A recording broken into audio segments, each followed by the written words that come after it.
탈세는 고의로 세금을 탈루하는 행위를 말합니다. 절세와 탈세, 어느 부분을 탈세라고 할까요? 안녕하세요. 저는 에이마이에서 강의하고 있는 김소연 세무사입니다. 저는 이번 시간에 세무조사에 대해 설명하고 있는데요. 세무조사는 모든 사업자들이 두려워하고 실제로 또 조사를 받게 되면 경제적, 정신적인 손실이 큽니다. 이런 세무조사 어떻게 준비해야 될까요? 회사 내 세무조사가 발생이 되면 참여해서 업무를 진행하고 있습니다. 코로나로 조사가 없었던 시기가 있었는데요. 코로나가 지나고 최근에 들어서는 한두 달에 한 번꼴로 조사나 소명 안내를 받는 것 같습니다. 세무조사를 대비해서 무엇을 준비해야 할까요? 이렇게 두려움의 대상인 세무조사의 선정 기준 및 사례에 대해 설명하고 또 이를 어떻게 대비하여야 하는지 설명을 드려서 법인 컨설팅을 제안하실 때 필요한 지식을 확대시키는 데 도움이 될 수 있을 거라고 생각합니다. 자, 그럼 절세와 탈세는 무엇이 다를까요? 절세는 세법이 인정하는 범위 내에서 합법적, 합리적인 방식으로 적정하게 세금을 신고 납부하는 것을 말하며 탈세는 고의로 세금을 탈루하는 행위를 말합니다. 절세와 탈세, 어느 부분을 탈세라고 할까요? 대표적으로 수익 금액을 과다 또는 과소 신고하는 사례입니다. 제가 올 1월에 진행된 조사를 소개해 드리도록 하겠습니다.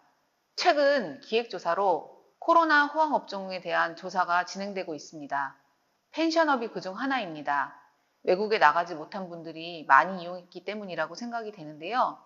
차명 계좌를 사용해서 매출을 누락한 사례로 조사관이 사업장에 사전 통보 없이 와서 관련 서류를 영치하고 하드 내용을 USB에 담아갔습니다. 사업장 컴퓨터에 차명 계좌 번호를 담당 직원이 포스트잇에 가지런히 적어 붙여 놓았는데요. 그 부분을 토대로 차명 계좌 조사가 확대되었습니다. 제가 이 PPT 화면에 띄워 놓았는데요. 세무조사 결과 통지서는 다음과 같이 생겼습니다. 조사가 나온 사유가 나와 있습니다. 그런데 이렇게 세무조사 통지서를 받고 세무조사를 진행하던 중에 차명 계좌가 8개까지 발견되었다고 말씀드렸죠. 그러다 보니까 세무조사 기간 연장이 되었습니다. 그 옆에 보시면 제가 연장 통지서가 어떻게 생겼는지 갖다 붙여 놓았습니다. 그리고 이제 차명 계좌가 확대가 되면서 그 차명에 대한 실소유자들이 이제 나오면서 조사 대상자가 확대돼서 세무조사 확대 통지서가 발부되었습니다. 거기 보시면 세무조사 확대 통지서를 보실 수 있습니다. 어떤 식으로 이제 안내문을 보내고 있는지를 보시면 도움이 될 것 같습니다. 펜션업과 같은 현금 업종인 경우에는 매출 누락으로 인한 법인세나 소득세 외에도 현금 영수증 미발행 가산세가 발생되기 때문에 유의해야 합니다. 현금 영수증 미발행 가산세는 누락 금액의 20%입니다. 이거 사실 저는 너무 과하다고 생각되는데요. 과거에는 과태료 형태로 누락 금액이 50%였는데 현재는 그래도 조금 개선이 된 상태라고 할 수 있겠습니다. 그리고 탈세 행위 하나로 가공 경비를 신고하는 사례가 있습니다. 가장 흔하게 일어나고 있는 경우가 근무하지 않는 배우자의 인건비를 신고하는 경우입니다. 이렇게 배우자나 친인척 등 특수관계자의 인건비를 법인 경비로 신고하는 경우에 무조건 검증하는 절차를 거치게 됩니다.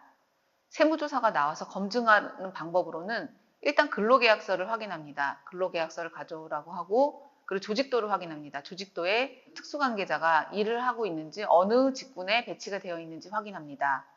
또 직원으로 신고된 그 특수관계자의 차량 운행 일지를 확인해서 근로의 사실관계를 확인하게 됩니다. 또한 결제 라인에 그분이 들어가 있는지도 확인하게 됩니다. 직원들에게 탐문해서 이분이 실제로 근무를 하고 있는지도 확인하게 됩니다. 또한 그 인건비 신고를 하고 그 특수관계자에게 급여를 계좌에 입금해 주는 형식을 취하고 있는데요. 거기서 끝나지 않고 그 입금된 계좌에서 그 돈이 어떻게 사용되고 있는지까지 확인하고 있습니다. 그래서 차명인 경우에 계좌 입금한 후에 그 계좌가 차명 계좌이기 때문에 대표이사가 다시 가져다 쓰시는 경우들이 있거든요. 그렇게 현금으로 인출되는 부분까지 확인을 하기 때문에 주의해야 됩니다. 따라서 특수관계자인 경우에는 실제로 근무하는 경우가 아니라면 인건비 신고를 하지 않는 것을 권해드립니다. 털어서 먼지 안 나는 사람이 없다고 하죠. 실제로 세무조사를 받게 되면 문제가 없는 회사가 없습니다. 제가 24년 동안 조사를 다양하게 받으면서 추징세액이 0으로 끝나는 회사는 단 한 군데밖에 없었거든요. 그래서 다양한 경로로 세무서에서는 세무조사 대상자를 선정하고 또 조사를 받는 과정에서 주로 발생되는 세무조사 사례를 제가 정리해 보았습니다. FP님들의 경우에는 고객과의 신뢰가 쌓이셔서 세무조사 대응법마저 FP님들에게 물어보는 경우가 있으실 텐데요. 사업자분들은 FP를 만능이라고 생각하고 있기 때문인 것 같습니다. 이럴 때 세무조사의 기본적인 부분을 안내해드리면 더욱 신뢰가 생기실 것 같습니다. 세무조사가 잘못 나오면 가입된 보험에도 문제가 생길 수도 있습니다. 실제로 근무하지 않는 배우자를 피보험자로 하여 경영인 정기보험에 가입을 했다고 하면 이 부분 전체에 문제가 생깁니다. 첫 설계부터 치밀하게 해야 됩니다. 세무조사도 염두에 두어서 세일즈를 해야 됩니다. 다음 시간에는 세무조사에 대한 이해의 폭을 넓힐 수 있도록 영상을 제작해 보았습니다. 법인 컨설팅에 도움이 되셔서 보험 계약을 이끌어내셨으면 좋겠습니다. 감사합니다.